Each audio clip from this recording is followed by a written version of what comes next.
Welcome to Business Innovators Radio, featuring industry influencers and trendsetters sharing proven strategies to help you build a better life right now. You are listening to the Brilliance Business Show. I am your host, Mark Stephen Pooler. Conversations with leading experts in business, and today I have the most incredible guest, James Moffat. Today our topic is going to be business growth hacking, and James is a business growth hacker. James, welcome to the Brilliance Business Show. Thank you, Mark. A pleasure to be here, and thanks for the great intro. You are so welcome. I am looking forward to a conversation with you today.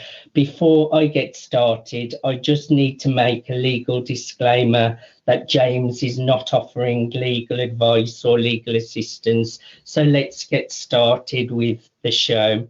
James, can you share with our listeners a little bit about yourself and your business? Yes, for sure. So I'm originally from Edinburgh in Scotland, grew up in England, and now I live in the beautiful Bern in Switzerland. So married with 3 children. So my business is actually to help business owners, solopreneurs, startups and SMEs grow their business, so accelerate their growth and a quicker time to their results. Amazing. And everyone needs to accelerate their business. So it's a great thing what you're doing in this world. Who are your customers, James? Who do you look after on a daily basis? So there's a variety. So I don't limit myself to any particular. So it'll be solopreneurs, startups. So it could be small startups anything between 5 and 50 people. And the SME type businesses as well. So small to medium sized enterprises. Now they're slightly larger. They're anything from 100 to 1,000 people. Interesting. And I'm sure they're very happy once they have met you and you accelerate their business. Now, James, do you recall a specific aha moment that led to the launch of your business? Yes, for sure. So I had spent many years in international sales, working typically for American companies, heading up sales for them in Europe, selling technology sales, software as a service, Internet of Things, basically digital transformation, unified communications, and a whole bunch of other things like that. And then I found that with my experience, I felt I could offer this to other people. So kind of 20 years in sales and international sales, meeting lots of different diverse customers, you kind of master an art of selling. And then I found that I never really had this sales training when I was a sales guy. And I thought this is something kind of fundamentally missing. So the aha moment was I kind of woke up one day and I thought, wouldn't this be good to offer to other people, to offer a service that I never had, and the benefits of doing it would help them grow their business exponentially, and it'd be something of so much value, whatever stage they are in their business.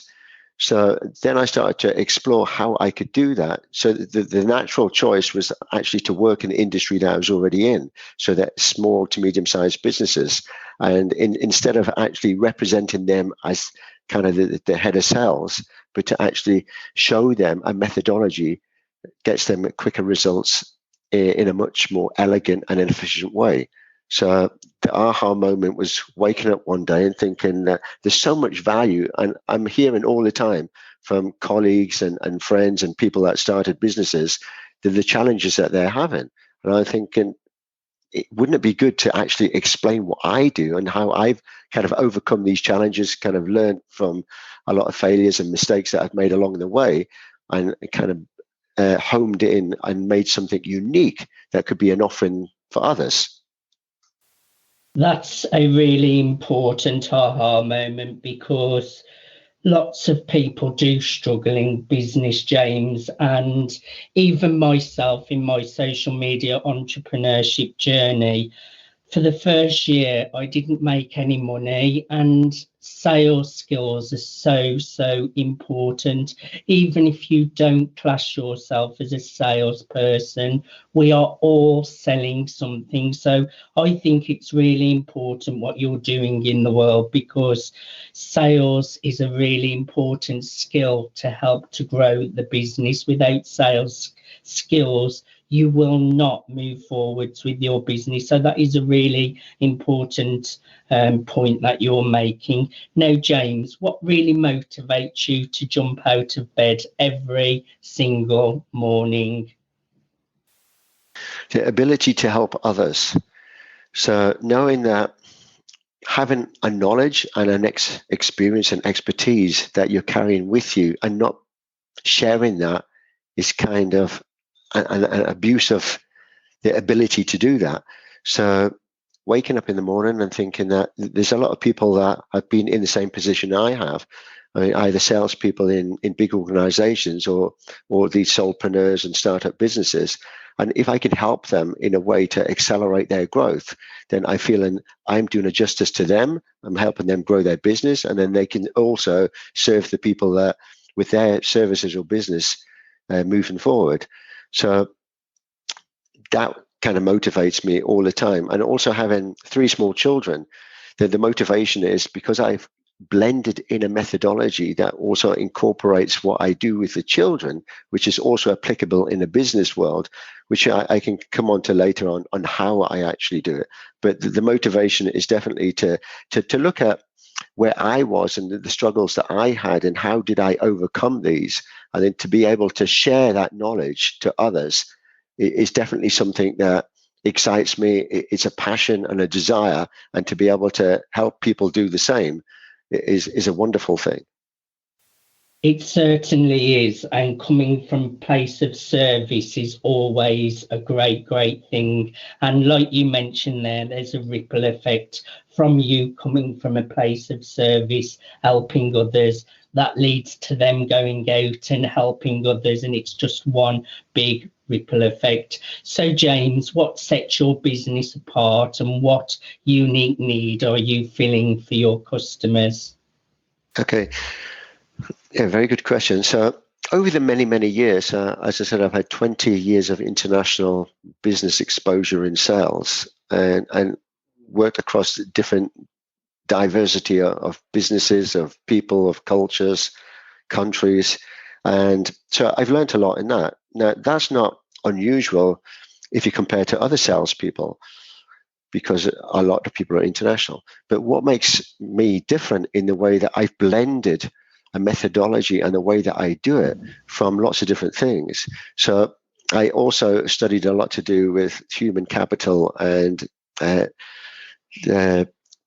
people's basically identity, to understand who they are and how they conduct their business and their life. So using life coaching expertise that I've gained as well from my own experience, and also coupled that with children and the kind of a philosophy of children and the learning abilities of children, and particularly through interactive storytelling with children, you can combine all of that together to make something so unique that I don't see anyone else that's offering this that I'm aware of that would offer in the same blend, that I'm kind of coupling all of these things together to create a very powerful program. That's amazing. And there's only one James to offer this to people. And James, can you just touch on the methodology a little bit? Because to me, that sounds really an interesting part of what you deliver. So I'd like to hear a little bit about the methodology that you use. Okay, so yeah, everything I do is under business growth hacking. So there's different ways. So hacking is basically an elegant and an efficient and simplistic way to do something that is basically common sense, but a lot of the time common sense doesn't always prevail. So if you can wrap that up into a structured formula and then present that to people so they actually have some guidelines to follow. So the methodology works in the way also interactive storytelling. So everybody is a storyteller. We all tell stories. We tell stories to our friends. So people say, oh, no, I'm not a storyteller. But actually, we all are. We tell stories to our loved ones, to our families, to our friends. And then in business, we tell stories to business colleagues. And if we're in sales or any other activity that's actually engaging with people, we're effectively telling a story. But telling a story is one thing. How do you make it interactive and bi-directional? That's actually engaging enough that you're extracting what you want to obtain from the conversation. And it's intriguing in the way that you're keeping people excited on that journey. So interactive storytelling is completely different because you want it to be a bi-directional communication and you want to obtain something at the end of it. Why do you enter that story in that dialogue with people? So the methodology has evolved around interactive storytelling without going into all the detail on how, but also and a formula that I use, which I call my 3 C's. So if you couple these together, then you get something very powerful. Now, the 3 C's, you're going to ask, well, what are the 3 C's? So the 3 C's are basically the structure behind that. So you need the first one, the first C is connect. You need to connect to your desired audience. The second one is communicate. You need to communicate something that is so valuable, that's engaging, that's keeping them interactive, keeping the conversation interactive all the way through to obtain your third C, which is your convert, which is your desired outcome. So if you follow these 3, you should always look at what I want to achieve. So in any conversation, I need to achieve a goal or what I call a desired outcome. Now, if I work back on that to the 3 C's, so first of all, obviously I need to connect to the right person to communicate this with, then I communicate the value, and then I convert them to my desired outcome. And now all of that is done in a way that's blended into interactive storytelling. And without going into there's a lot more to it than that. Obviously, you need to find your audience and everything else. But in the simplistic way, that is the formula that I use. I agree with you totally, James. A story is so important. And I really like that, the 3 C's, and especially the one at the end, which is, I feel, very important, and that's convert. So, James, can you tell us, why is your service especially important in today's modern world? Because we tend to hide a lot of the time behind automation. And I always believe in the human touch. I like to touch on people by normally through an emotional connection. Now, you lose that in automation. So I like to believe that there's still humans that want to interact that way. So by touching on that, I can blend my services in a way that has the human touch to it, and that the way that we conduct the business is also to do it in a humanized way, that every touch point within that end-to-end journey actually has a significant part to play. So when you're first reaching out to a contact, you can convert a cold contact to a warm contact, but you need to keep that momentum going all the way through effectively your sales cycle or your funnel to get to your desired outcome. You can't put a lot of effort in the beginning and neglect it in other stages through that journey, because then you'll not get your desired outcome. So it's a process basically that you need to follow, but touching on the human aspect of doing it and the touch points. And I can elaborate more on that into the program itself, but on a high level, that's the way it's done. I agree with you totally. Real relationships and face-to-face interaction. Automation can be an amazing tool, but let's not lose real interaction and real relationships. Now, James, can you share more detail on the kinds of services and products you offer? Yeah, so the products are basically, I would start off in an assessment of the client I want to work with, and then first of all to see if we can actually work together. So once we've identified that and we want to engage in a collaboration, then it's very much a tailored program. So just to go through some of the modules that I've got within that. So there'll be things like aligning your business purpose. So identifying who you are in the business. So who are you and what is your business? Then establishing the differentiators that you offer as well. What makes you unique and why would someone buy from you? And then how to define your clients. So basically your client avatar, who are they? Where do they hang out? What type of client are they? And how you're going to reach them? And then additionally within that, there'd be your elevator pitch, or otherwise known as your audio logo. So how to perfect that in a way that when you meet somebody, you're actually getting across your value proposition, so people can actually see what you do and is it of interest to them. Then there's the interactive storytelling and the 3C's formula as well, which would be perfecting a pitch. Now, whether you're doing a pitch, whether it's an elevator pitch, whether it's a sales pitch, an investor pitch, a keynote pitch, or a TEDx or otherwise, it's very important to get that right and to make a first impression. So this first impression needs to be maintained as well all the way through that story. So there's a multitude of kind of different modules that would blend in together, but the whole idea and the essence of this is to accelerate their growth. So it's business acceleration and a quicker time to market, leveraging on these. Now, depending on where you are in the stage of your business, are you going to need the first ones? We can identify these and we can identify kind of where the challenges are and then slot in the appropriate modules that make sense to your business.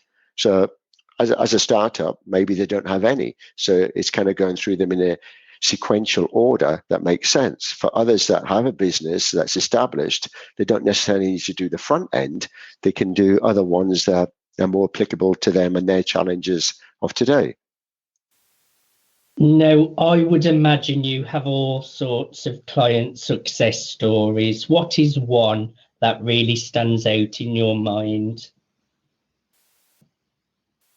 Yes, so there are many, but perfecting a pitch, I mean, this is something that I think is critical to a business. So it was a startup company I worked for, technology company, and basically they had a fantastic product, but they didn't know the best way to articulate their message.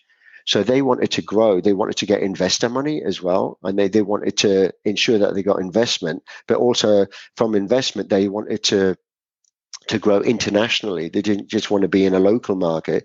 They wanted to branch out. They didn't have the international experience, and they didn't know that the best way to ensure that they guaranteed to get their investor money. So I worked with them on what was the uniqueness of what they were selling. Why would an investor want to invest in them? And what was the kind of the return of the investment that the investor would get for a percentage of their business? So typically, an investor wants to see that, it's all numbers. So in this case, everything was more numbers oriented. So the focus was very much on the value proposition, what they had to offer, the uniqueness of it, where it is placed in the marketplace, what's the competition like, and what's the business growth that they can achieve from doing this. If an investor was going to invest money, he wants to see a long-term return of investment and obviously to make his money back with profit. So I worked with them to ensure this, and they ensured that they got the investor. Then from there, we worked on a 3-month strategy, then to expand into the kind of more of a global marketplace. So also going into the US. That's a great success story, James. One, they got investment, and to get into the USA is also a big achievement. That must make you very, very proud. How do clients typically hear about you? And are there certain life moments that usually lead to them seeking you out? Yeah, a lot of the time is they're all at kind of different stages, but a lot of the time is they get to a point where they start to struggle. They're either procrastinating, that they're not. If it's a company and there's a team, the team aren't in sync with each other, and they find that they have different mindsets on doing different things, but then they're not collectively doing things in a constructive way. So it's about bringing them all together on a collaborative way, with also enforcing kind of an accountability. So people are accountable for their actions, getting them to work as a team. I always use the analogy of a football team. You could have the best strikers in the world, the Ronaldos, the Messis, but they're never going to score a goal unless the rest of the team works as a team to get them the ball. Well, it's exactly the same in business. If you're not working as a team, and you don't understand the value proposition of each team member, then it's going to be a struggle. And then a lot of the time, so the struggles start to happen. They've grown organically, they've got teams, but they're not working together. So I put in a methodology that ensures that they work together in a structured way. They're more accountable for their actions, and everybody is working in harmony, bringing out the true assets and the value proposition of the individual, the uniqueness of them, that actually harnesses and accelerates the growth in the way that they're working now. And I mean, you've probably heard of masterminds. Is you get two people thinking together, then you're doubling the output. Now, if you get 3 and 4, and then it goes exponentially.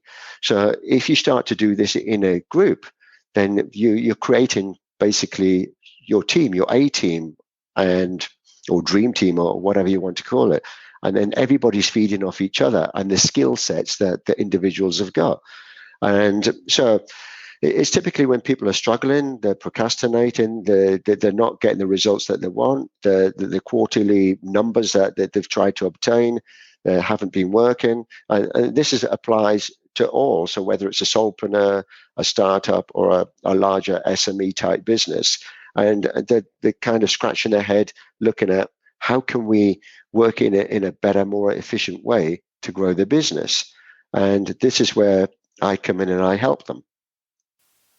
Well, they say teamwork makes the dream work, James. James, I have really enjoyed having a conversation with you today and learning more about you and what you do and all the great things what you're doing for your clients and in the world of business. Is there anything I did not cover that you would like to share with our listeners? Yeah, so everything works back. If you think of the 3 C's, a takeaway is the 3 C's. So if you think of a desired outcome, so if you want to send an email, you want to connect with someone, you want to do a presentation, think of the outcome that you want to achieve, and then how do you obtain that? So if you look at the 3 C's, if you follow the 3 C's methodology or the formula, you will achieve the desired outcome. And just quickly tell us once more the 3 C's. Yeah, so 3 C's are the first thing, the connecting with a desired audience. Second one is communicate, something of immense value that's going to keep them engaged and make the conversation interactive. And then the convert. Exactly, and convert. Perfect. James, I have really enjoyed having you on the show today. Lastly, can you share with our listeners, how can people follow you? How can people reach out to you? How can people connect with you? Yes, so there's a number of different media channels, but the most popular ones are my LinkedIn. So you'll find me there. I have a Facebook group called Visibility Impact. So you can join the group. It's for like-minded business owners, entrepreneurs that want to help each other grow their businesses. And the website as well, which is visibilityimpact.com. That's great. Be sure to check out James Moffat doing incredible things in the world of business. James, thank you for being my guest today. It's been great having you. Mark, it's been a pleasure. I love what you do. It's great. Thank you so much. You have been listening to the Brilliance Business Show. I am your host, Mark Stephen Pooler. Conversations with leading experts in business. Thanks for listening to Business Innovators Radio. To hear all episodes featuring leading industry influencers and trendsetters, visit us online at businessinnovatorsradio.com today.